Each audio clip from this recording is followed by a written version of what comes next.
Okay, good evening, friends. Good afternoon, good morning, or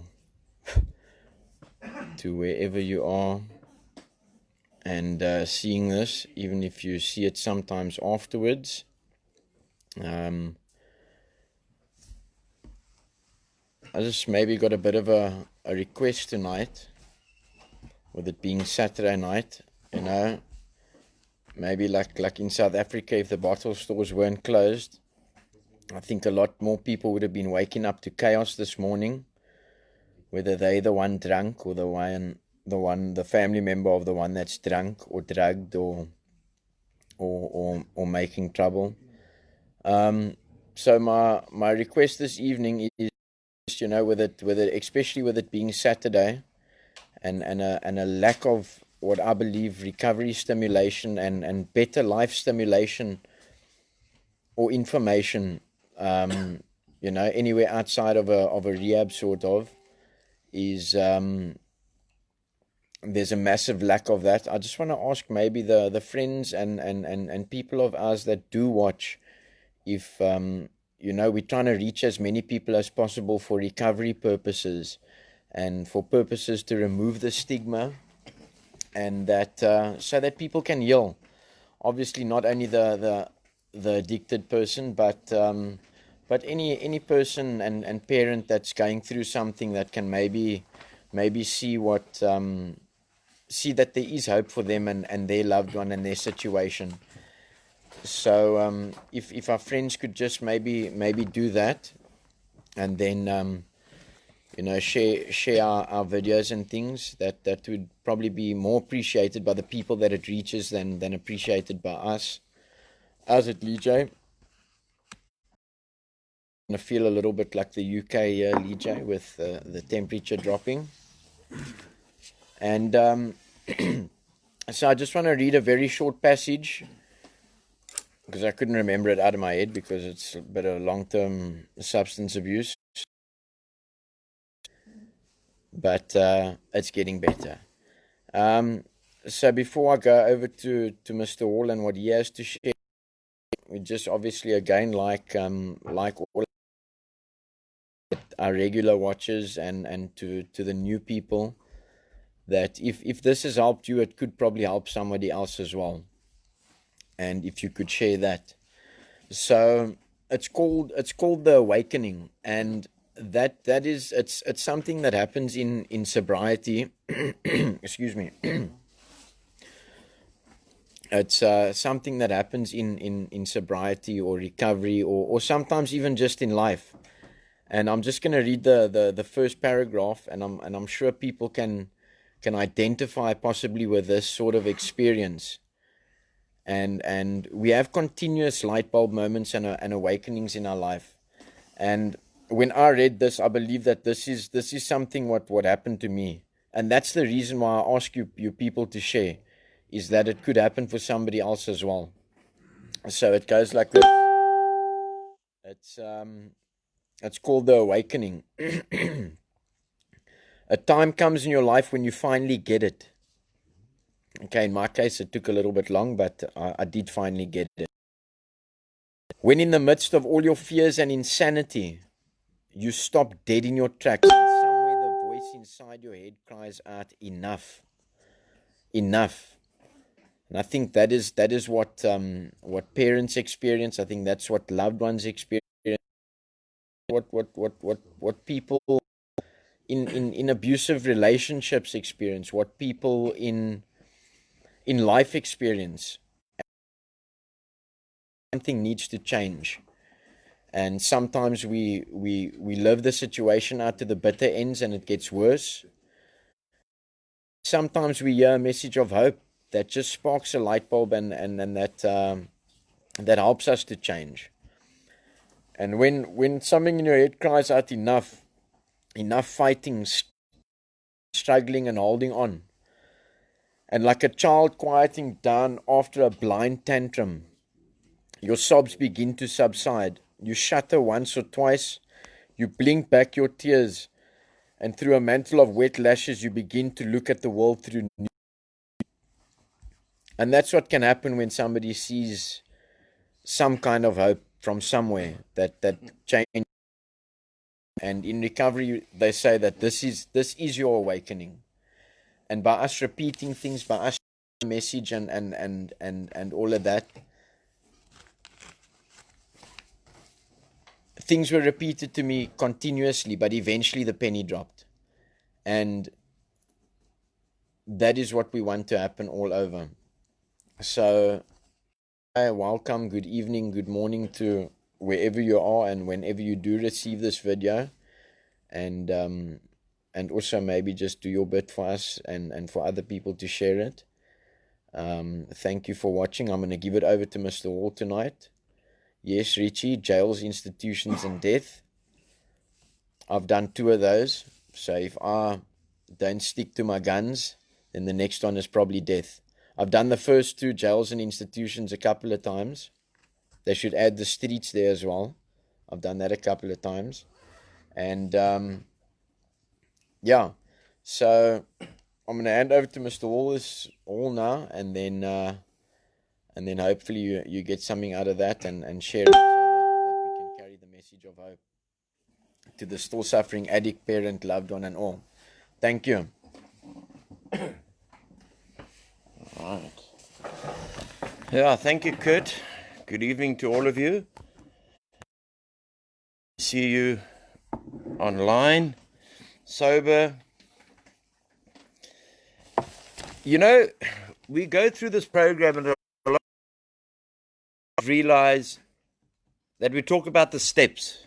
Now, the steps isn't the steps like we used to go, the steps to the dealer, or the steps to the bottle store, or the steps to the massage parlor, or the steps to the escort agency, or the steps to hell. We get brought back from the brink of hell. But we have to start, when we go with the steps, it's all by the grace of God. You know, I've been putting out some videos today, very short videos, about how gutful the people are of this country. How we are being held hostage by Becky Chelly, a.k.a. Chuck Norris, Mrs. Zuma, Dr. Zuma, call her what you like, because I don't know if she's got a doctorate, and a president who hasn't got the power to be a president. And most of the 99% of the feedback, some of these videos are hitting 60,000 views in a day. It just shows is in turmoil. Exactly how you can describe the life of an addict or alcoholic you were on. Our lives were in turmoil. We were actually in a washing machine, but there was no off button. Hi, Richie, I love you too. There was no. So the life just spiraled, and until such time that we got to a point where we realized, hey, hold it, something's happening here, but the Lord, something's happening is us. I had to go to the streets for 2 years. You know, in the old sun up, in the real sun up, but there's no drug squad today. Let's not get ourselves all excited. In the old sun, I was arresting people, yet I was an alcoholic. Then I went to the murder and robbery unit, and I got like 3 stars for becoming an alcoholic. So I drank more. Director of a very large institution. Then I didn't drink, and then hi Craig, and then I got too big, and the bottle got bigger. The bottle started, and the drug started to run my life. They started to own me. The bottle was my master. And we see that in a lot of families around this country, is the bottle becomes the master. The Northern Transvaal plays against the Blue Bulls, play against Western Province, and the wife is just happening, oh, please let my husband's side win, otherwise the brandy and coke may get a bit heavy, and when it gets heavy, then the wife's going to get mood tonight. With the cigarettes. People are frustrated. People are taking their food money and buying cigarettes. Children are suffering. Our people don't have jobs. But I can guarantee in times of depression, and this is a verified fact, not by me, but verified, is that the shares and the sale of alcohol and drugs increase 100-fold. Because people need that quick escape. We also need that quick escape. Our children, as we sit here today, we're not going to stand up and be the future for our children. Us addicts and alcoholics, gambling addicts, whatever addicts they are. You know, the addicts, you can be an addict on anything. Because segregation, but it doesn't make my life unmanageable. Cigarettes don't make my life unmanageable.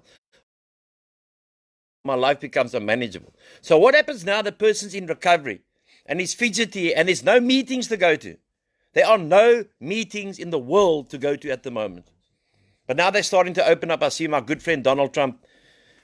Love him to bits. You can hate me about him, but I love him. And they're opening up the country so people can go to meetings. But can you imagine what it was like in lockdown? What these people went through, especially if you're 3 weeks sober, month sober, 2 weeks sober, through hell. So we got called back from the point of hell. I remember lying on the streets, being drunk on the streets, not washing for a year. It becomes the new norm. They're trying to sell us here the new norm. So what I'm going to do for us who don't get the opportunity to go to rehab, especially the parents, where you shouldn't be going to rehab. But probably you should. Some of you should be in the rehab. Only joking. Hey, Michelle. We'll keep a room for you, Michelle. We love you. Your son is doing very well. Going. And if he keeps on going, he will get to the end line. If he doesn't keep on going, as Richie said, jails, institutions, death. The third one is always the last option. So I'm going to go through the steps. This is going to be every Saturday night, God willing, if nothing else happens or something else comes up, just to show you that the program is of your understanding. Then it goes clean house. What do we clean house with? We clean house, we take the filth out, everything we've done. We don't worry, and we got no regret of what we've done in the past. What is done, can't be changed. But we can make it in the future. The sons of this country can be, their parents wanted them to be their sons. Their sons don't have to become CEOs, MDs. I almost said something, lollipop suckers. They don't have to. They just want their sons and loved ones and daughters to be sober. And whatever is added onto that is a benefit, is a bonus. That's all what our parents are crying for. That's all what our parents are crying for. God, give me my son back. God, give me my husband back. God, give me my daughter back. God, give me my mother back. The distractions of mothers have been gone on for too long. I'm so blessed now to have my mom here, and she's been here for 2 days. She's here and she's very frail. But I know that I'm here, and she knows that I'm here. But it puts another dimension on my life because she's in my thoughts all the time.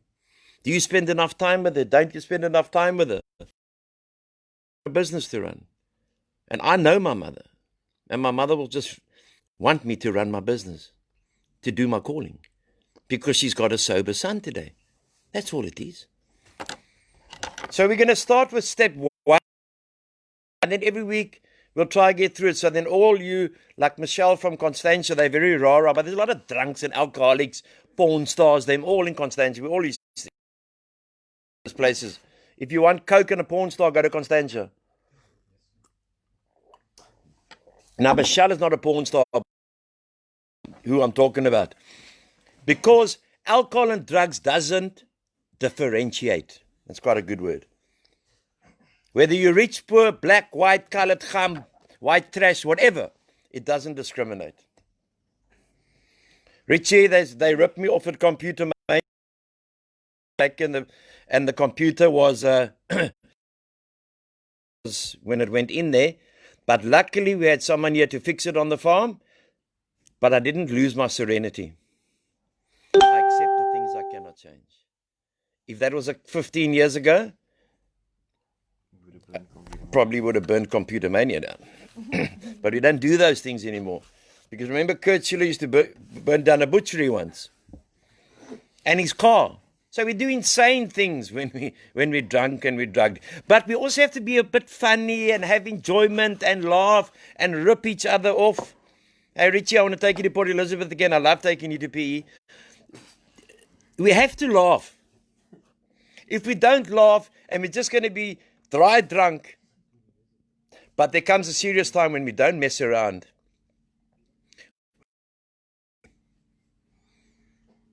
When we are being... And if you don't want to listen, then don't listen. But it's... How's it, Garth? Francina, how are you? Okay, so step one, you've all heard about the steps. Sorry, I have to wear glasses. I'm getting close to 45 now, and the glasses are a necessity. We must have fun. We can't be like this exclusive club. Hey, that man's an addict, that man's an alcoholic, don't go near him. No, man. No, man. When I was on the streets for 2 years, when I was in prison, then I didn't want anyone to know who I was. But now I couldn't care. Hi, Lavone. Beautiful woman, Lavone, got a beautiful daughter, long time in recovery. She could tell you a story. And Lavone is going to come on you soon, and Michelle. And then some others watching are going to come and tell their stories. What it's like to be a mother of an addict. God, that must be the hardest calling ever. What it is like to be a father of an addict. But I can tell you in the 11 years that I'm, there has been 3 fathers that have booked their children in. Only 3 fathers. The rest is the love of a mother. Can never beat the love of a mother, the prayer of a mother to get us sober. So all through those days, where did I have to go to? I had to start at step 1. So when I went into recovery, I will read it to you. Admitted we were powerless over our addiction. If you put a bottle in front of me 15 years ago, I ate the bottle. And then I went to go look for more. And then came the shit. Because then once you go look for more alcohol and more drugs, you go look for everything else that goes with it. The gambling, the woman, etc., etc., etc. Our lives had become unmanageable. But now with the lives becoming unmanageable, there's a lot of people who can drink a lot. But they can still keep their jobs. They can still keep their family intact. But there's a lot of families tonight in South Africa. Let's leave the world at this stage. We'll get there. There's a lot of families that are in so much pain through the drugs and alcohol abuse in their homes. Their homes tonight. It's mass that is only for the poor and it only happens on the Cape Flats. Says, let's not talk nonsense here, man. I've had CEOs, I've had Springboks here, I've had doctors here, I've had people with more names or letters behind their names than me.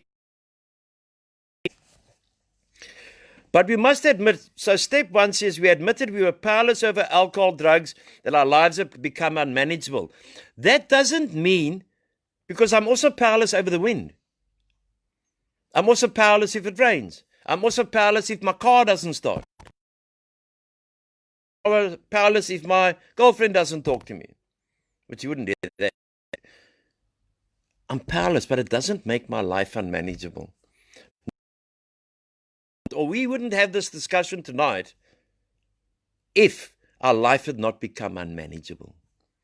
What is unmanageable? We lose our job, we go to prison, our wife leaves us, our children don't want to see us, we're on the streets every day looking for alcohol, looking for drugs,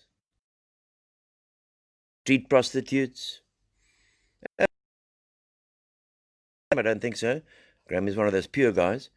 And so this is how it starts. So we'll go through, if you'll indulge me, and it'll be very quick.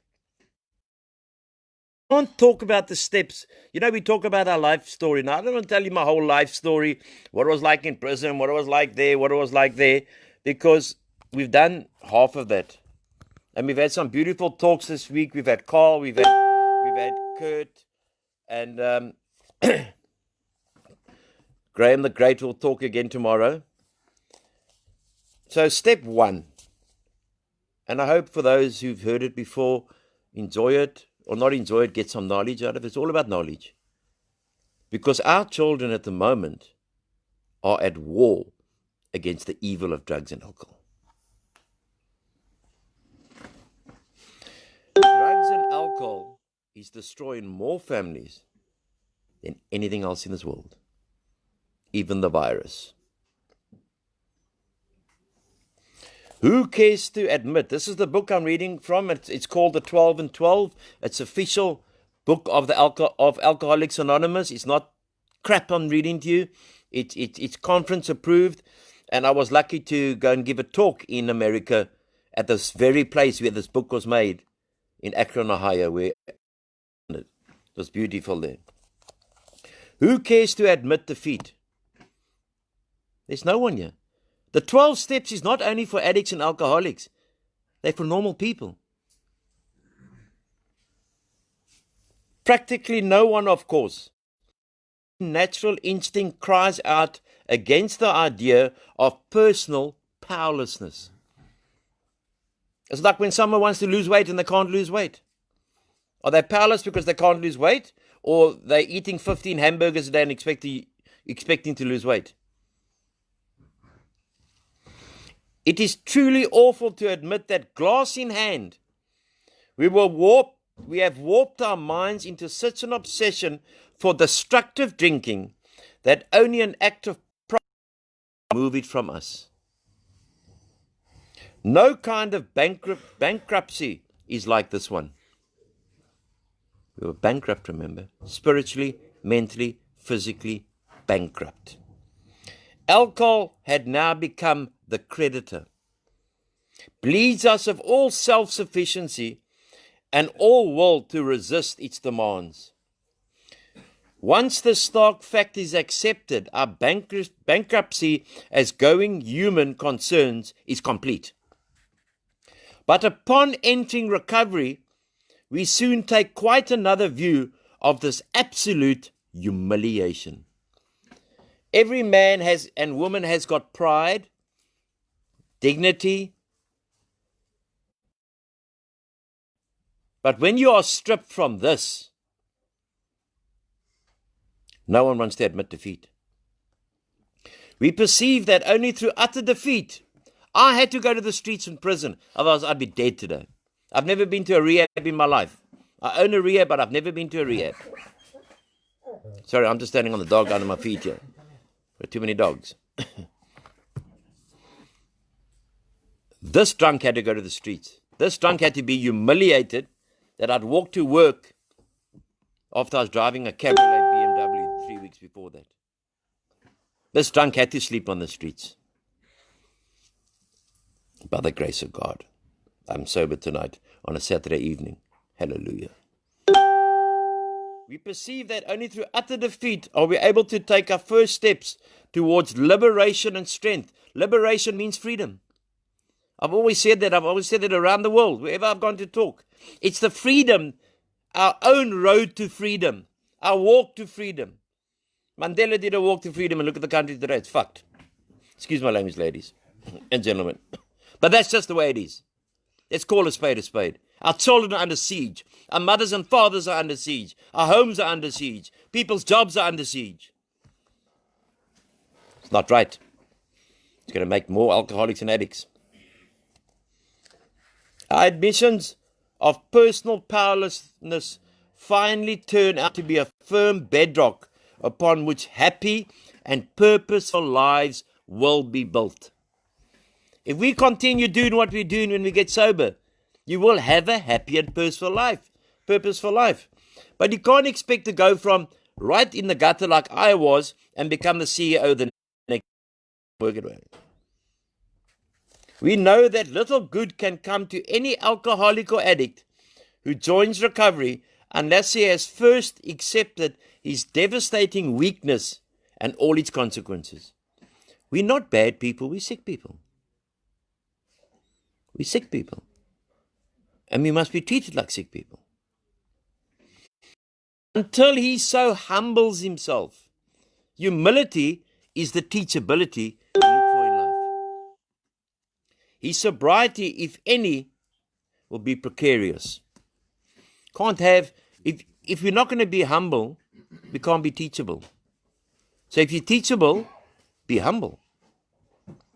Take the cotton wool out of the ears and put it in the mouth and shut up and listen to people who've got a bit of recovery. Of real happiness, he will find none at all. I was 25 years old the first time when I went into Alcoholics Anonymous. I stayed sober for 2.5 years, met some woman, got married. I can't even remember her name.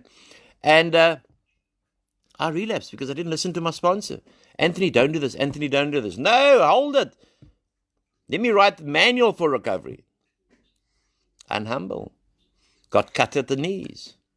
Went to the streets. Went to jail. Didn't see my mom and dad for a long time. Lost a lot of time with my mom and dad through my shit. That's why I implore in the meetings that we have on this farm, I tell all these men, young and old, look after your mother and look after your father. Because one day you have to look after them when they get old. Stop making fools of your mothers. Stop putting your mothers under pressure. Stop thinking that your mother is your friend. She's not, she's your mother. Stop thinking your father's your friend. Treat them with respect and discipline. Hold them up in high esteem. Stop putting them through hell like Anthony Hall put his parents through hell. Hi, Angelique. Anyone who wants baking done, Angelique from Edgemead is the best baker since probably Chuck Norris. So Angelique can do it all.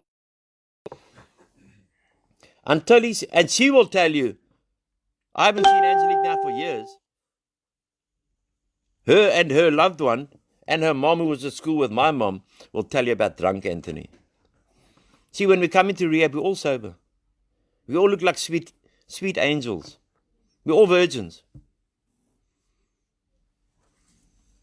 But the filth is from the inside out.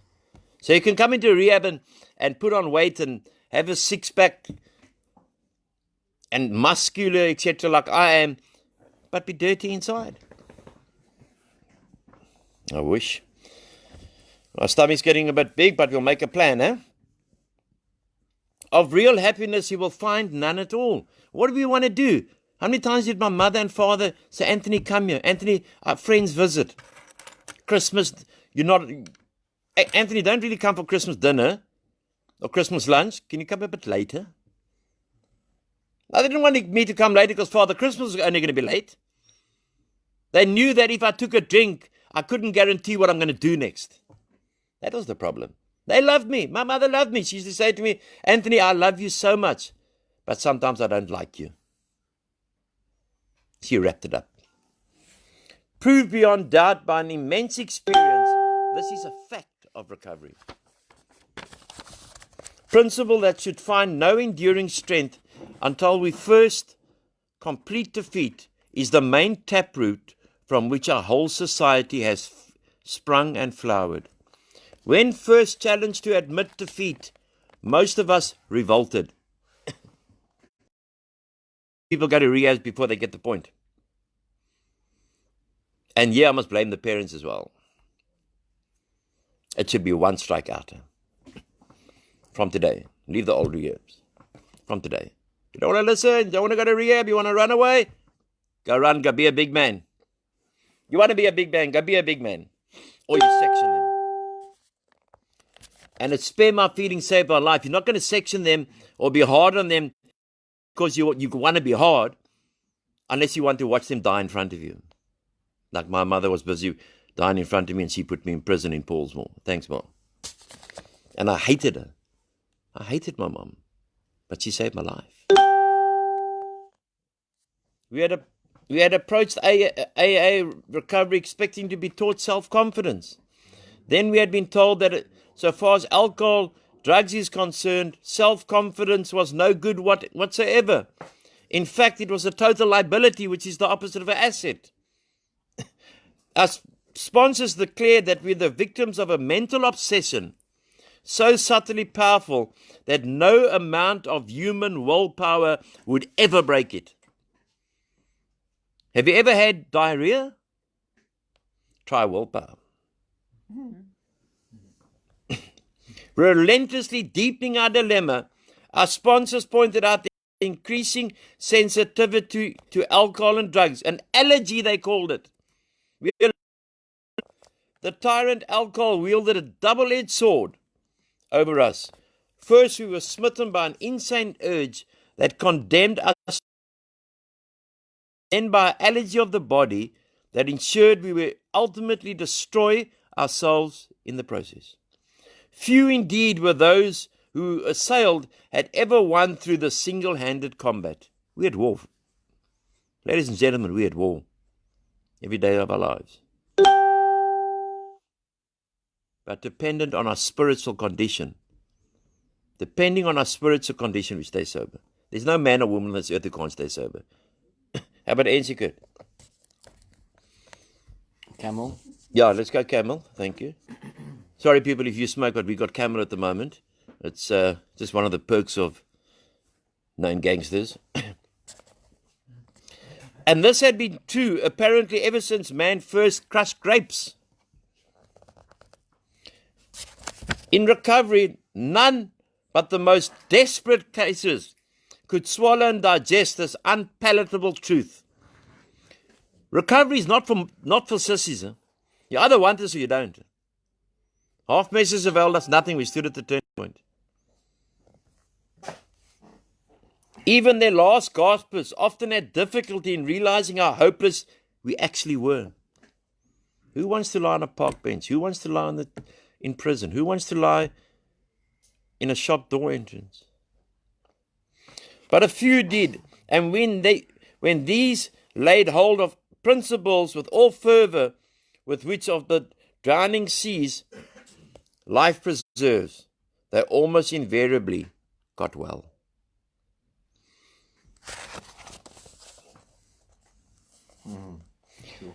Many less desperate alcoholics have tried recovery, but they did not succeed because they could not make the admission of hopelessness. When we go to war and we surrender, we don't surrender with our firearm facing the opponent. We put the firearm down, we put the hands behind our back, we get on our knees and we say, I'm done. It's over, it's done. But too many youngsters and too many people want to come into recovery because they want to break. From what? The drugs. What about our parents? What break do they get? The only thing they get to break is break the bank. Drag of a camel. That's for you, Michelle. It's tremendous satisfaction to record that in the following years this changed. Alcoholics who still had their health, their families, their jobs, and cars in the garage began to recognize their alcoholism and addiction. As this trend grew, they were joined by young people who were scarcely more than potential alcoholics. They were spared that last 10 or 15 years of literal hell. The rest of us had gone through. I was one of those people. 17 years of absolute hell I went through after leaving Alcoholics Anonymous the first time.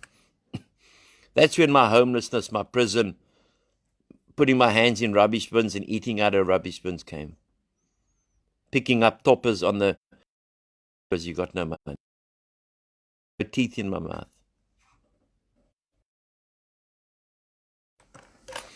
Step one requires an admission that our lives had become unmanageable. How could people such as this take the step? Such as us take the step? It was obviously necessary to raise the bottom the rest of us had hit to the point where it would hit them. By going back in our drinking and drugging histories, we could show that years before we realized it, we were out of control. Alcoholism and drug addiction doesn't just spring on you. Years and years, and then you just find, whoa, I've got to the invisible line. And once you get to the invisible line, there's no turning back. It's like the man who lost his legs. You can never grow them again. Never, ever. To the doubters we say, perhaps you're not an alcoholic or an addict after all. Why don't you try some more controlled drinking or drugging? Never heard such crap in my life.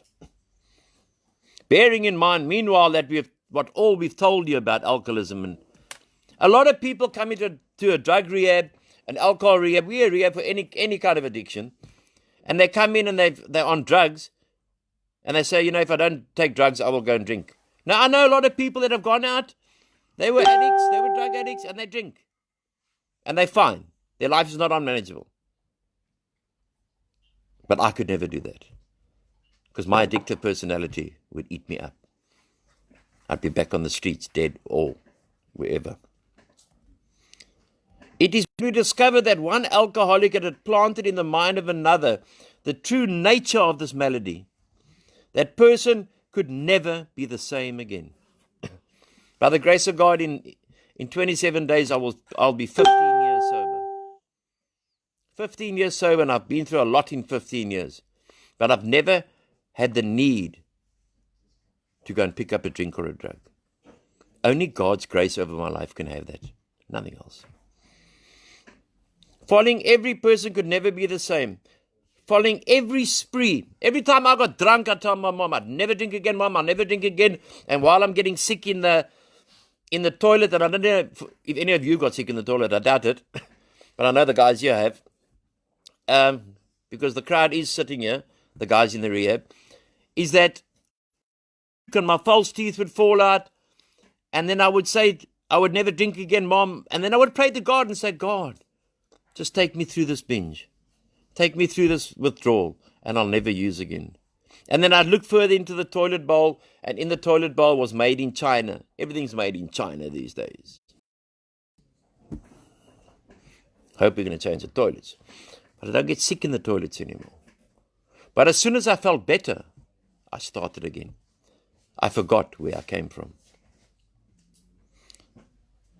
After a few experiences, often years before the onset of difficulties, he would return us, convinced he had hit a bottom as truly as any one of us. Johnny Barleycorn Whiskey himself had become our best advocate. Sometimes people must drug themselves straight into recovery. They must drink themselves into the recovery. The day you think you're bigger than recovery, you're going back to what you came from. And a lot do come in here. They think after 2 weeks they can rewrite the book. Thanks, AD. Doesn't work. Eh? That's where the humility comes in. One day you'll get your turn to go and carry the message to the still. Because service is part of it. Service is a big part of staying sober. If I didn't do service and I didn't have a rehab, I don't know if I'd be sober. But I live this every single day of my life. Nothing else. The answer is that very few will sincerely try to practice recovery unless they've hit rock bottom. It's sad. Because a lot of people think that their mothers and fathers' wallets are endless. Let's just go from one rehab to the next rehab. Mommy will pay. For practicing AA's remaining 11 steps, because we've done the first step now, remember what it is. We were powerless over our addiction. So, for anyone, okay, let's take Michelle. We've been picking on Michelle tonight. Michelle is powerless over chocolate. So remember, Michelle, I was powerless over my chocolate. My life had become unmanageable. But your life has not become unmanageable. Just to give you an idea. I'm powerless over my alcohol. My life had become unmanageable. That's for other people. But Michelle's addiction, we know, is chocolate. And Kelly as well. Why we pick on Michelle? Because she's rah-rah from Constantia and they think there isn't drugs in Constantia.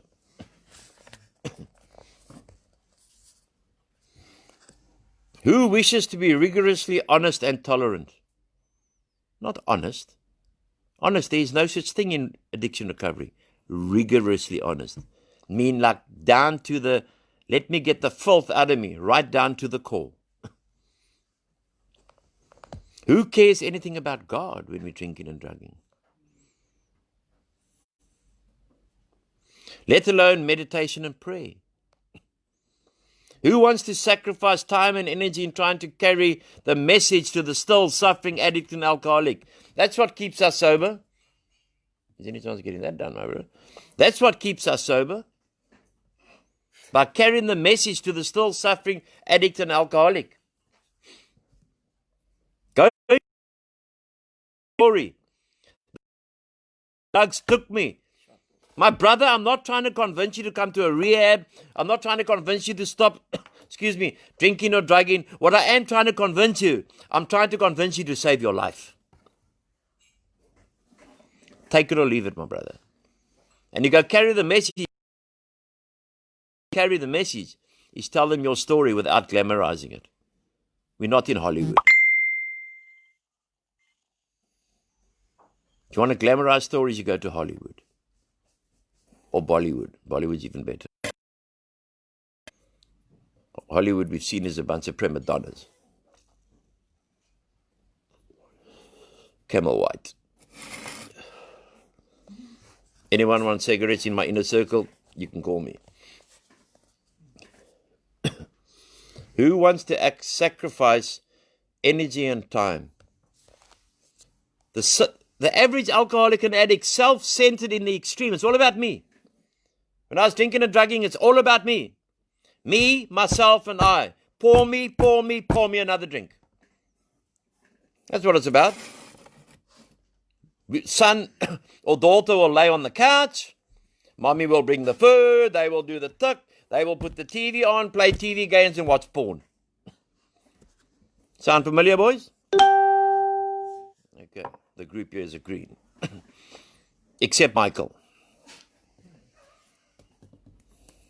He didn't have a PlayStation anymore. Yeah, Michael sold his PlayStation. Hello, Claire. We're just busy with step 1, and we're ending off soon. But step 1, just for your sake, and people who've joined later. Hey, some people from all around the world.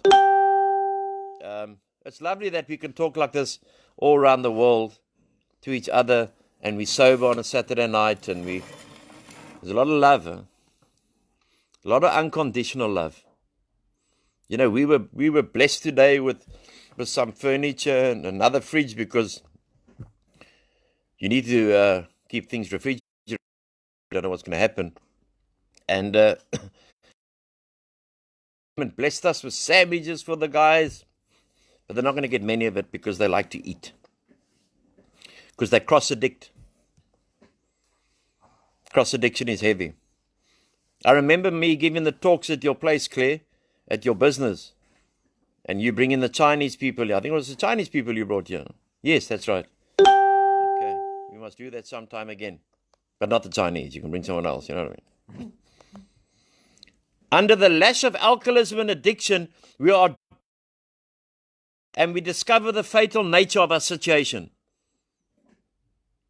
If we really, I'll tell you, if my mother knew exactly what I did when I was drinking and drugging, I think she would have disowned me years ago.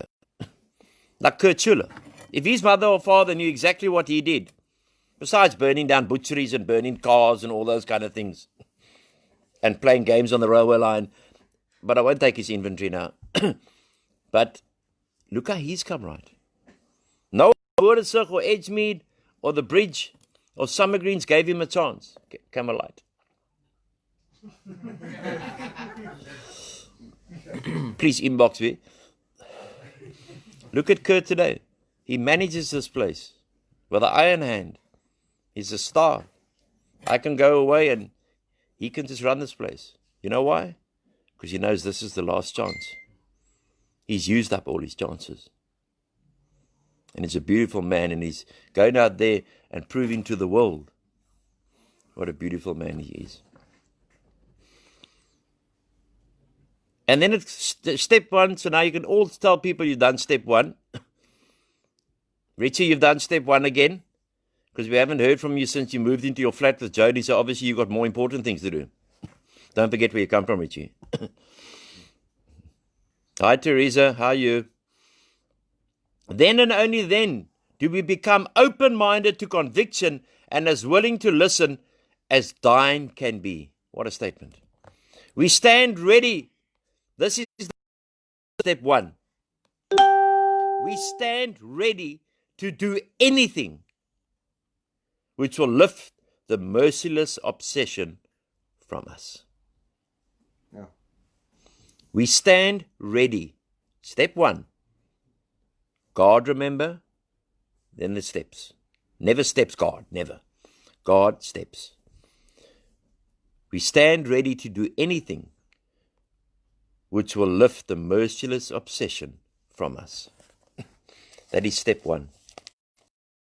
If we don't admit, and we don't say, okay, well, I'm done, we're going to get done. Like I always say, drug test your children. What you got to lose? But what have you got? Hi, China. China Marke. Hi, sister. How are you? China calls me the president. She works at Woolworths in Sandton. You can visit her. I'm sure you can get some discounts. Just going to go around here quickly and name people by first name for the mothers and fathers that are watching here and tell you how well they're doing. We've got 80 here. He's 7 months today. And he's working here. He's in charge of outside. If he doesn't go to bed at 11. And he went out. He was here for a long time. And he went out and he didn't listen to the golden rule. In addiction recovery, there are the 3 things that you have to start with. You start with the plant. And if you can look after the plant, I hope you're open-minded. I'm sure the people are open-minded, especially the ones from Constantia and around the world. You it grows, then you get yourself a puppy. That's year number 2. Year number 3, then you can get the pussy. Can't be the other way around, like AD learned. He had one, but he didn't put his recovery first. And that's why he relapsed and came walking back. And we've got Brian, he's 67. Lovely man.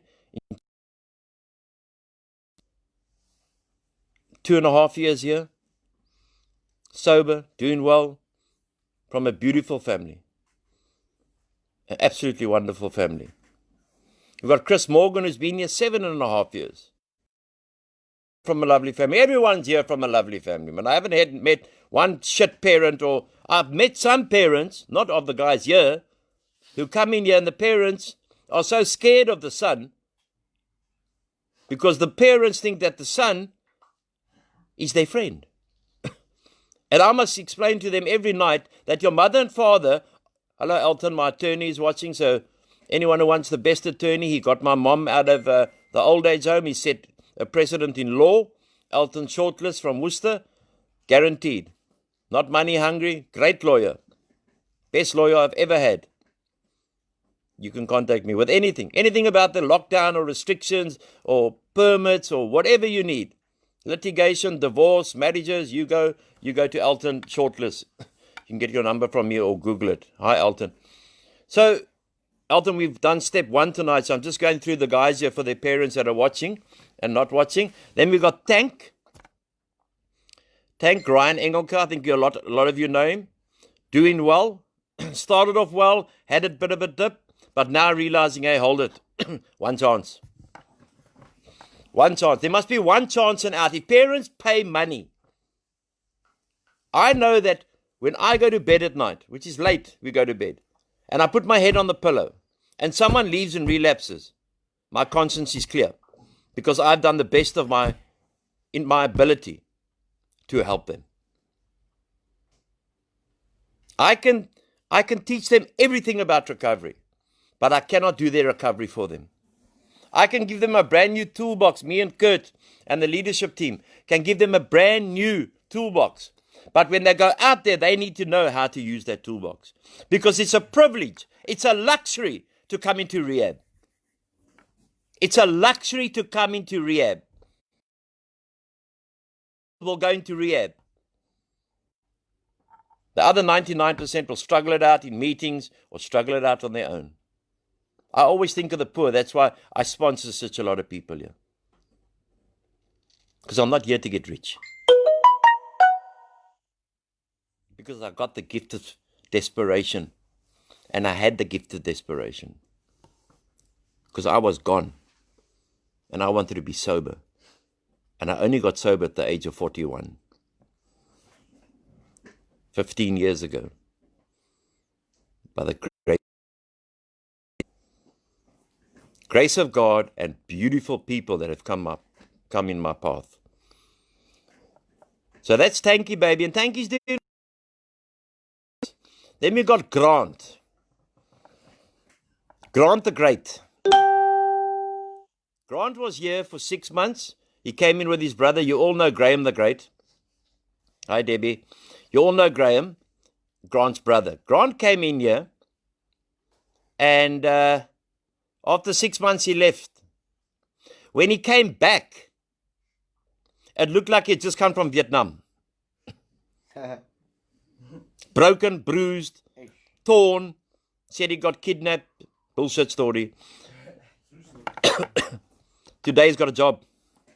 Today he's sober, and I got him a job at a signage company in Worcester. Doing beautifully well. Comes from wonderful family. His dad, Butch, is one of my best friends.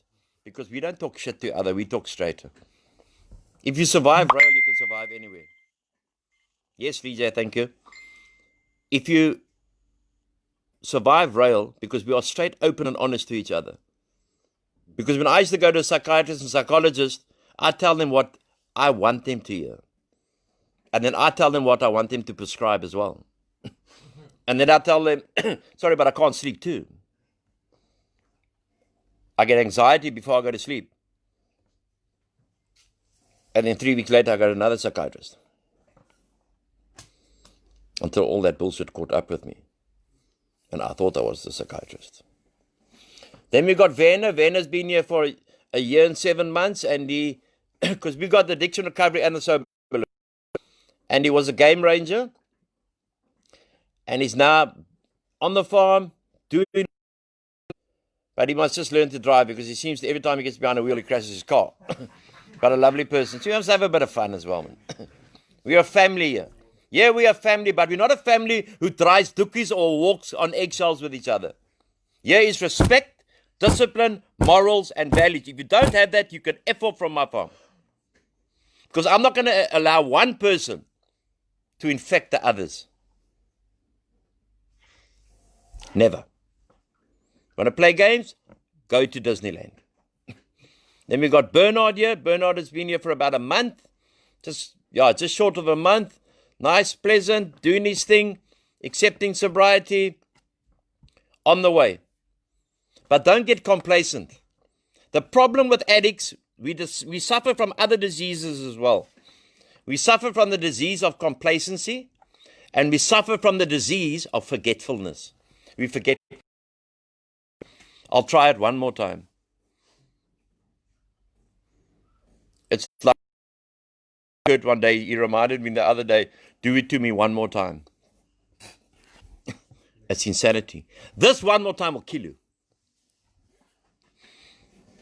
Drugs today, because the market is so heavy that it's cut up. So by the time it gets to the last dealer, it's got so much crap in it, you may as well go take rat poison. Who have we got there? Cody. Cody's had a haircut, looks good. Cody's the horseman. Beautiful man. He's been here 4 months. And he knows a lot about horses. So if you want any tips, you phone me. Because we got people here who have been to the moon. We've got people here who walk. This is their stories when they come in. Then they slowly like mellow out. They've walked up Everest backwards. And they fought in the Iraqi war as well. That's their stories when they come in. And then the mind. Okay, and then we got Junior Albert. From upcountry. Albert was bad when he came in here. Very bad. And by his own admission, close to death. Today he's doing so well. So well. Because God did not make junk. Herman. You know, he's a qualified diesel mechanic. So I told you, we got anything here. If you need anything, you come here and we can organize it for you. Even Camelite. Winston. What else you got, Kurt? Menthol. Chesterfield. You name it, we got it. And see, that's why I have to have a good lawyer. Because just in case someone leaks this video. Got Herman, a qualified diesel mechanic, came in here, fought the system, wanted to go home. Wonderful dad, Marnie. In front of us all the time. But so is the drugs. And if the gift goes. Then we got Martin. Martin's been here 4 months. 3-4 months. His parents blessed us today with a fridge. Another fridge and sure. Some beautiful stuff because they're moving. Martin also struggled in the beginning. Martin also had to go to jail for a night or two. But he's here and he's going to finish his course. And this case will be finished. And he will continue with his life. Then we got brother Trevor. Trevor's also been here twice. First time Trevor left here, big build. Well, he's a big man. He came back and it looked like he had been running the comrades for the last 10 years every day. Completely broken, gone, done.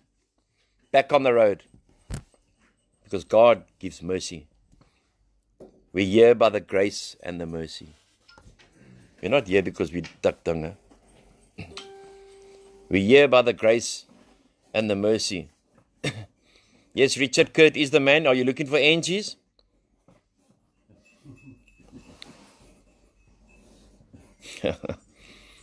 So that's Trevor, who's around the corner. We got Leroy. Leroy has been here for 3.5 years.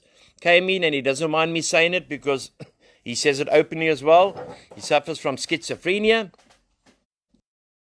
I tell you, everyone who's come through RAEL, including Richard, rooms and falls asleep while I'm in the other bed. One of the most generous, beautiful men you will ever meet. His dad was a diplomat. Today he's studying at Boerland College. Absolute beautiful man. Beautiful. Then we got Michael Michelle. Now we know Michael left us a couple of months, thought he was Mr. Recovery, Captain Recovery. Beautiful mother and sister. And he went out and he had to learn the hard way. You only go home when you're ready. You only take a pie out the oven when it's ready to eat. Thanks, Sarah. God is good. Amen. I'm showing the world tonight what good men are sitting around me. We got young Keenan who's been in here for a couple of weeks. Beautifully spoken, beautiful manners. And we're going to work him that when, by the time he goes home, he'll have no desire to pick up a drink and a drug and give his mother any more shit. Like he did. Lovely young boy. So Michael is back. And Michael must just do the course. And he will find serenity and happiness. He's got a wonderful mother. Can play a joke with Michelle. I've known Michelle a long time now. And he's been warned, and I'm saying this live. If he doesn't pull his socks up here, or he thinks he can do something here and run away or something, he's going to find himself in a place that he doesn't want to be. Guaranteed. Then we got the doctor. He's a dentist. So if anyone's got tooth problem, whatever, we do false teeth, we do extractions, we do root canals. We don't give anesthetic. And he's here now, came down from Bloemfontein. When the guys went to pick him up at the airport, Richard, remember? He wanted a button before he came to the rehab, which is a Mandrax tablet. He's insane. And this is just showing you, we're such a family that we all love each other. We can say it because we got nothing to hide, man. Most people who don't drink or drug, or have never drank or drug, open up their cupboards and see what skeletons come out. Our skeletons were just pronounced because there was no other way. Yeah, Sarah, he's doing very well. Keenan is doing very, very well. But it's early days and we just have to keep on moving. I'd be phoning you if you was tripping. Guaranteed. Yeah, that's the message. That's right, Michelle. The message from Michelle. Now he's back and he's going to do it this time. Yes, he is, Michelle. Otherwise, he's going to have Christmas in a place where you're not allowed to visit on Christmas Day.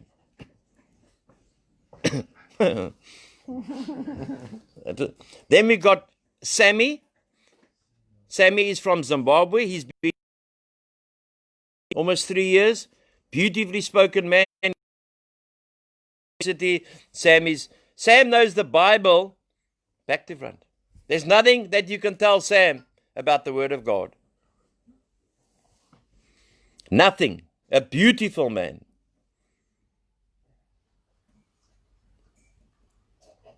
Keeps us in prayer.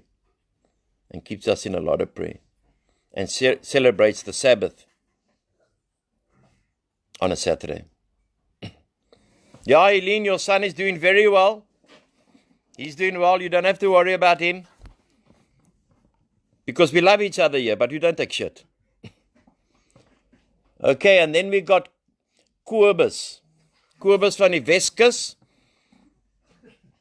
Now, he was the man who used to run marathons. I think he came here and thought that this was the start of another marathon, and he was right, because this is a marathon. This isn't 100 meters. This isn't a marathon, huh, Andrew? This is a marathon that has got no end until you go into the box. Addiction. No end. Must get that straight. Must say, oh, my boy, after 5 years you can drink, or after 5 years you can use, or maybe this, or maybe that. If you still got stinking thinking, if you've got stinking thinking, you're going back to the alcohol, you're going back to the drugs. And how do I know that? Because I did. I must take my own inventory before I can take these men's inventory. Then we got Jacobus, Johan. Now, Johan had a serious car accident, and he was actually dead. And then he came around, and no one could believe. The grace and mercy on this man's life is unreal. As Klutzy would say, unlimited. Unlimited. I can tell you a whole story on this man's life. How God brought him right back. Beautiful, beautiful. And now we just have to get the drugs out of his system. Okay, and then we've got Jared. Young Jared has been here 7 months. He comes from Belleville Station. That's where he ended up. And he came here, and what could I do? Can't throw a man off the farm. His mother sadly passed away a couple of years ago. Sadly, his dad doesn't want anything to do with him at the moment. So you don't know who it is, who I'm talking about. But his dad, I believe God is so powerful that his dad will come to this farm to see his son. Some parents wait a long time because they've been hurt a long time. My brother waited 10 years. My mother put me in prison. Only because they loved me. Then we got Clutch Plate. And he is a clutch plate, let me tell you. Beautiful family. And he leaves next Thursday after 6 months. Hopefully the clutch doesn't slip. And if the clutch slips, he's gone. He's over, he's done, he's finished. Came in as a thick addict, and he said here in one meeting, I'm going to struggle, I'm going to have a beer when I go out. Oh my God.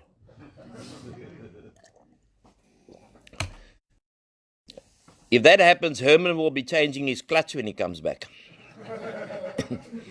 But a beautiful young man. Funny, laugh, I'm going to miss him. There's no one here on this farm at the moment that give me the heebie-jeebies.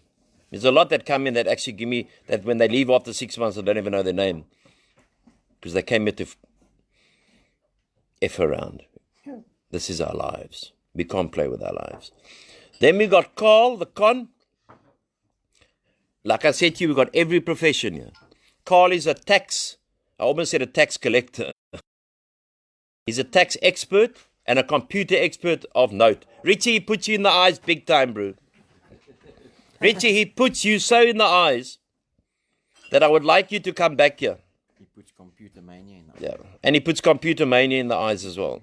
Lovely man, very dedicated to his. We pray he stays as high. Okay, Michelle, you saying Clutch is your favorite? I don't know what, I didn't know you were in for Toy Boys, but okay. I thought Kurt was your favorite. And then we got Lincoln. Lincoln is a beautiful story. He came here 8 years ago when we just like getting going. And he left after, I think, 7 months. And then he got locked up for drugs. Then the magistrate said to him, you must go spend 2 years with Anthony. So on the court order, it says 2 years with Anthony at RAEL. Because he didn't listen. He got bigger than the game. He thought this was fun. He thought this was fun. So Linky's back for 2 years. Unlimited. Have I left anyone out here? Anyone's name I not mentioned? Angus. Oh, then we got Angus. Angus, this is a beautiful story. I took a video of Angus feeding my mom in the old age home. And then someone said, hey, why does this man be a carer? So then Rihanna de Toy, the doctor, she made inquiries and paid for his course, and now he's studying to be a carer. And he went for a class today, and it's so beautiful, he's helping look after my mom with the other carer that we've got here. Who would have thought? Who would have thought that a man here is studying caring, and then I bring my mom home, and now he's helping looking after my mom. It's one of the greatest gifts I've ever had in my life. One of the greatest things ever in my life. Then who else was there? Lee Jason. Okay, let me tell you about Lee Jason. Lee Jason, we don't know where he's from. He's been here 2.5 years in service. And he went out here and he convinced his mother from America that everything was so beautiful. And then he got involved with some married chick. They never get involved with a married woman. He forgot the 3 Ps. He forgot the 3 Ps. He hadn't even got to the puppy yet. And Lee J. short. And he came back here. He's here. He works for Verimark. So if you need anything that fell off the truck, we can organize it. You name it. Or anything legal. We only do legal stuff here. We don't do anything scallum anymore. Only inches. And now he's working at Verimark. His mother bought him a beautiful car. He helps in the kitchen when he comes home. A beautiful man. The best waiter I've ever seen him. An absolute beautiful man. And then, is that it? It's only Graham the Great. Okay.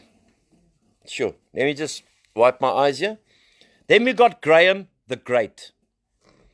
He came here 5 years ago. And his dad said to me, I must clap him every time he opens his mouth. So I clapped him a lot. He used to sit right next to me in the meetings. And then one day I said to Graham, would you like to be a panel beater? Graham came in here with a toothbrush and 1 or 2 pairs of pants and a t-shirt because he dragged himself to the streets of Hanover Park. It was sad. Beautiful boy. Everyone said, he's your son. You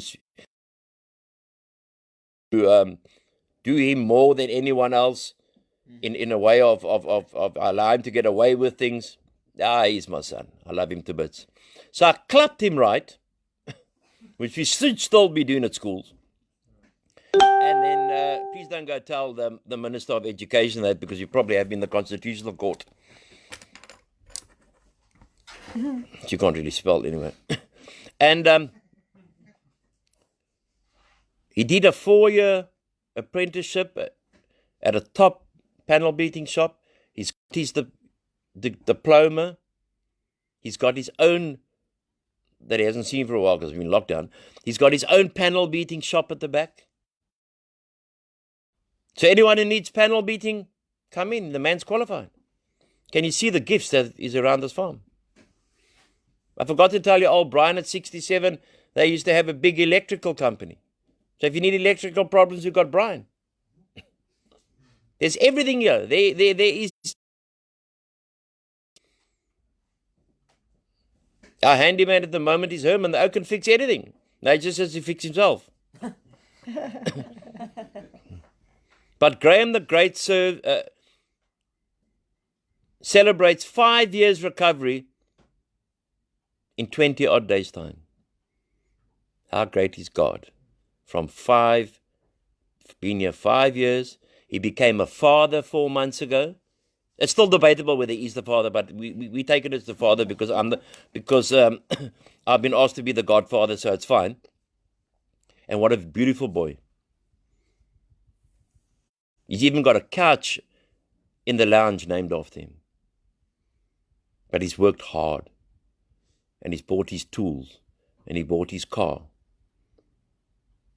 He's now looking after his baba. He was on heroin. One of the greatest miracles I've ever seen. These are people just sitting in our lounge. I'm not talking about the RAEL people outside there. That is sober, like Richard, Big J, Freddie Cars. So many. There's so many. Kyle Richardson. And then last but not least, and I really want to say about Graham, he's his own man. He loves Port Elizabeth. It's his own man. And yeah, I do take him like a son. And I will never stop shutting him out until he leaves this place, which hopefully he won't. Lion Elmore, I was just, he's doing so well. He's put on lekker weight. And he was close to death when he came here. But he's really doing well. Really and truly doing well. He's a credit to the organization at the moment, helping Herman in the factory with the cars. You can be very proud of him. Very proud of him. So getting back to Graham, yeah, he walked the long road. His brother took the short road, and his brother found out that there ain't no short road. There's no 2-minute noodle recovery. You can't get 2-minute noodle recovery. If you want what we have, 6 months is not long, 9 months is not long for the rest of your life. Spare my feelings, save.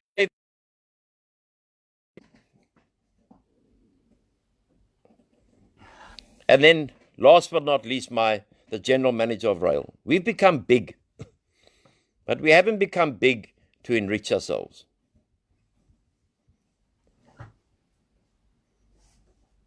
Because I'll show you my financials. God has blessed us because we bless other people. He's Kurt Schuller. You've heard his story. He left me. He was here for 2 years, 2.5 years. And then he left three years ago on my mother's birthday. So I was scrambling around for a manager on my mother's birthday. And now my mother's lying next door. I hope she can hear. And you want to... And he left and he went out to test the theory. And he'd been many times out to test the theory. And he came back and he will tell you in his own words, Winston Light.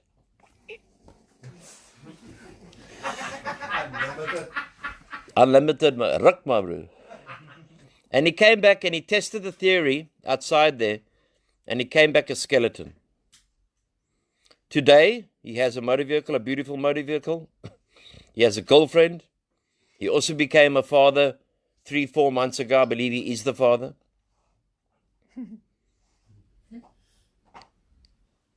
A man who burnt a butchery down. Should have been killed when he burnt his car while he was geroek. What a story this man has got to tell. What leadership skills he's got. He's a qualified chef. People like Katy Perry, the part of them, the Nederburg function, in between stealing the wine.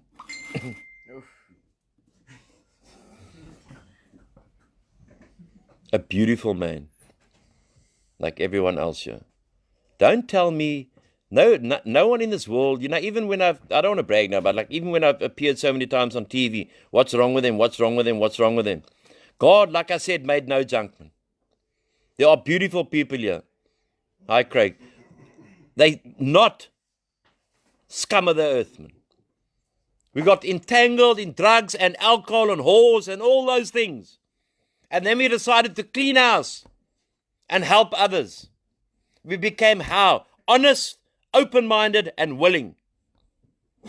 Willing to change. God grant me the serenity to accept the things I cannot change. Courage to change the things I can. And the wisdom to know the difference. So we are all good people in recovery. All 30 of us sitting here. 40. We're human beings. There ain't no saints. But if you want to follow the road of sobriety, you will find sobriety. If you want to play with sobriety, then you must take the consequences. If you want to go and use again, if you want to come in the rehab just to get the key back to the door, or the key, or mommy's love, or mom will always love us, man. Or you want to get out of a prison sentence, or you want to get an ulterior motive except sobriety, you're destined for a fall. You're destined for a fall. And when we go to the points of thing, of when I'm sober, and I'm going to close with this now. Sober, the S, I'm satisfied today. I'm satisfied that I don't need a drink or drug to make me better, to make me laugh. I remember when I used to go and sing, when I was drunk for dread, and go sing at karaoke, and I always used to sing my way. Then I cry about my dad, and dik gesyp, dronk, don't even know the words. Insane. Today I'm satisfied with the life that I've got. And it's not just straight one-way ticket. There is a lot of hardships. There's a lot of pain. But I can handle it today. I'm satisfied with Anthony Hall. I'm satisfied with who I am today. Hello, Samantha. I'm satisfied with who I am today. The O of sober, I don't obsess anymore about things. What must happen, must happen. If it's going to happen, it's going to happen. If I'm going to carry on obsessing, then things are going to start going not the way that I want it to go. I myself and carry this message to the still suffering addict and alcoholic. The B of sober is the beauty. I see things today that I never saw before. It took me 41 years. Winston Light.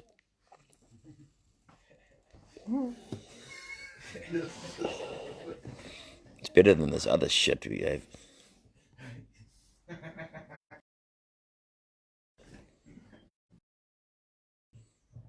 And really, I see the beauty. I see the beauty in my dogs. We've got 8 dogs here on this farm. See the beauty of the mountains. Just look up and you see the mountains all around you. See this wonderful hectare of farm that I've got. By God's grace, how beautiful. For a drunk like me. It's only the mercy and grace of God that we sit and talk tonight. My mother's next door.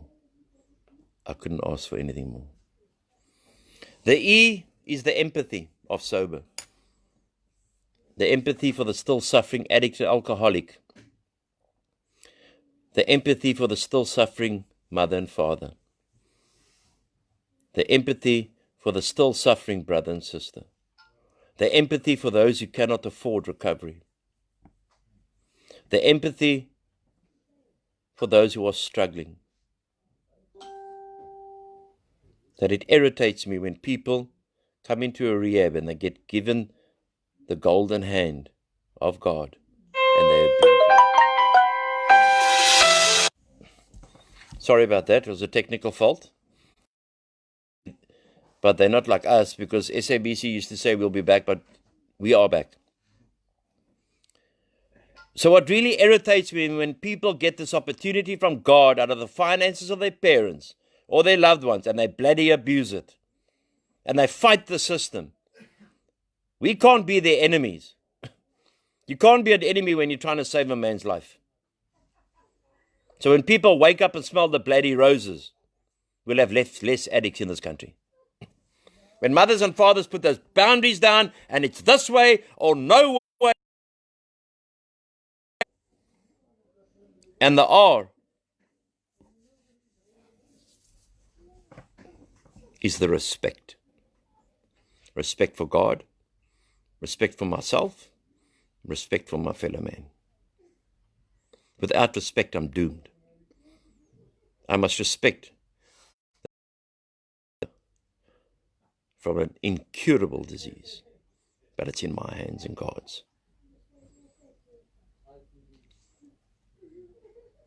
Friends, Kurt is just going to close off for 5 minutes. I would just like to say something I forgot the other night when I spoke about our team here.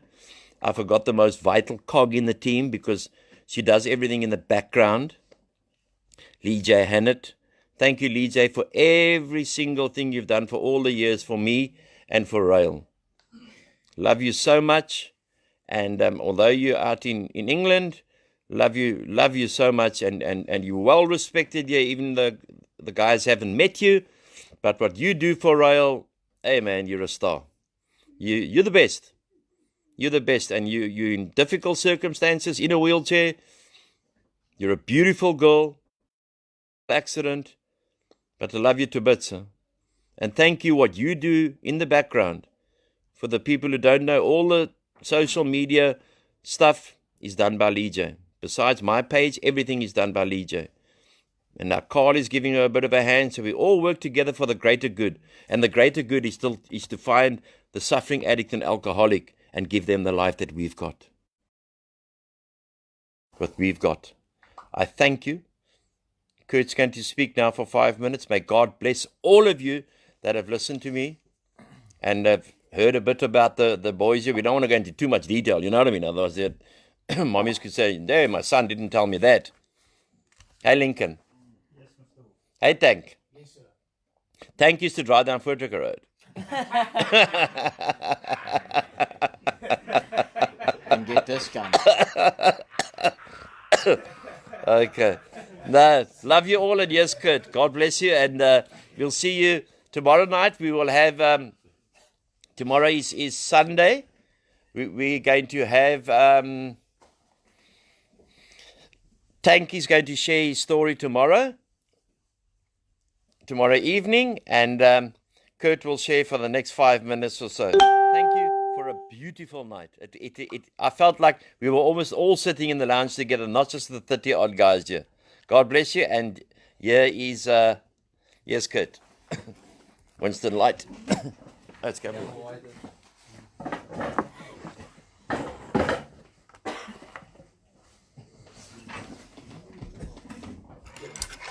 Okay, so thanks for watching. There you guys have it. That is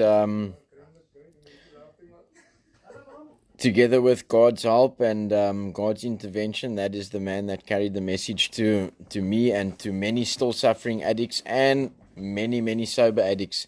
Just want to thank everybody for participating and watching, and just the way we carry the message over here, it can be carried by you guys as well. That we don't only we don't only recover from the drugs and the addiction. We recover from the chaos, the hurt, the pain, the confusion, and everything else that we go through. So it's a bit hard to go through all the names and say thank you individually, but thank you. And please share and spread the hope, the message of hope that we can recover. And then we look forward to hearing Ryan Tank Engelke's story tomorrow night, and we'll keep you updated during the day. Thank you all, love you all, and keep supporting us so we can support others. Good night.